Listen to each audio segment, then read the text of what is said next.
Zalantza horretan, abaituak ez zuen besterik ezer erantzi eta horrelakze amaitu zen solasa.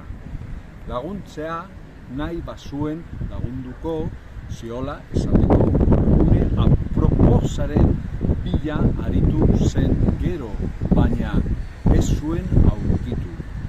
Ez ziolako egun osoan aurpegira begiratu. Eta orain, semeak autoa hartu dionez ondo letorkiokeela abenidan utziko balu esan dionean, aukera batz utz egin du. Aitortu behar du gero eta gogo gutxiago duela eskua litzatzeko eta metaforak balio du. Gogogabetua sentitzen baita ondoren, atonia fisiko batek hartuta. Pilar da orain hortzak bere konketan garbitzen dituena. Horretarako beste baino gelan egiteko arazorik ez dukeena. Bikainak ditu hortzak, perfektuak, handiak, guztiz zuriak. Gaztekenu batekin zuzenean hartzen du ura ahoan kaniliatik eta makurtzerakoan bezaurarekin eusten ditu titiak zintzilika ez dakizkion.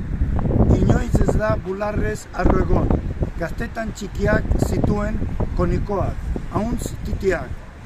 Kexatu oizen bera, eta adinarekin gizenduekin bazaizkio ere, txikixoak izaten jarraitzen dute.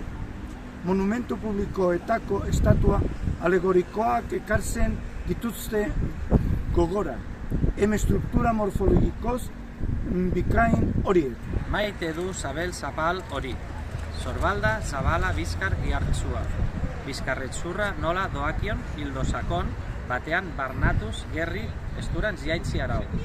Emakumeen titien tamaina ez zaio inoiz axola izan abaituari.